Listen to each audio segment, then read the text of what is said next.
സുഹൃത്തുക്കളെ, രാത്രി 1:30 കേട്ടോ. ഞാനൊരു കാട്ടിൽ ക്യാമ്പ് ചെയ്തിരിക്കുവാണ്. സ്ഥലങ്ങളൊക്കെ ഞാൻ കാണിച്ചു തരാം. അമ്പോ, ടോർച്ചേ അത് വേഗം കത്തു. എനിക്ക് ചെറിയ പേടിയൊക്കെ ഉണ്ട്. എൻ്റെ അമ്മോ, കാടിൻ്റെ ഭീകരത നോക്കിയേ. ഇതാണ് കേട്ടോ എൻ്റെ ടെൻ്റ് എന്ന് പറയുന്നത്. നല്ല തണുപ്പും ഒരു ഭീകരമായൊരു അന്തരീക്ഷമാണ് കേട്ടോ നിങ്ങൾ കാണുന്നത്. വലിയൊരു പർവ്വത പ്രദേശത്താണ് ഞാനുള്ളത്. മൊത്തം പൈൻ കാടുകൾ കേട്ടോ. പൈൻ കാടുകൾ കൂടാതെ തന്നെ നമ്മളെ റോഡോഡെൻഡ്രോണിൻ്റെ മരങ്ങളൊക്കെയാണ്.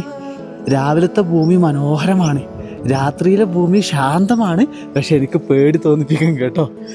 ഇവിടെ തീ ഉണ്ടെങ്കിൽ ഞാൻ ഇവിടെ നിന്നൊക്കെ നിൽക്കുമായിരുന്നു കുറേ സമയം. പക്ഷെ തീയൊന്നും കത്തുന്നില്ല, വെറുതെ വിറകൊക്കെ കൊണ്ടുവച്ചു കേട്ടോ.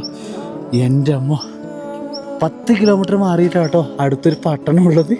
അതുവരെ ഒരു കാട് ഏരിയകളിൽ ഒരാളുണ്ടാവില്ല. താമരക്കുണ്ട് ട്രയൽസാണ്, ഗവൺമെൻറ്റിൻ്റെ വലിയൊരു ഫോറസ്റ്റ് ഏരിയ ആണ് കേട്ടോ. എൻ്റെ അമ്മോ, ഇഷ്ടപ്പെട്ടോ? ഇങ്ങനെ നമ്മൾക്ക് യാത്രകളൊക്കെ ചെയ്യാം. അപ്പം വേഗം നമുക്ക് ടെൻറ്റിനകത്ത് കയറണം. ആഹാ, എന്താ അല്ലേ, ഒരു ഡിഫറെൻ്റായ ഒരു അനുഭവം കേട്ടോ.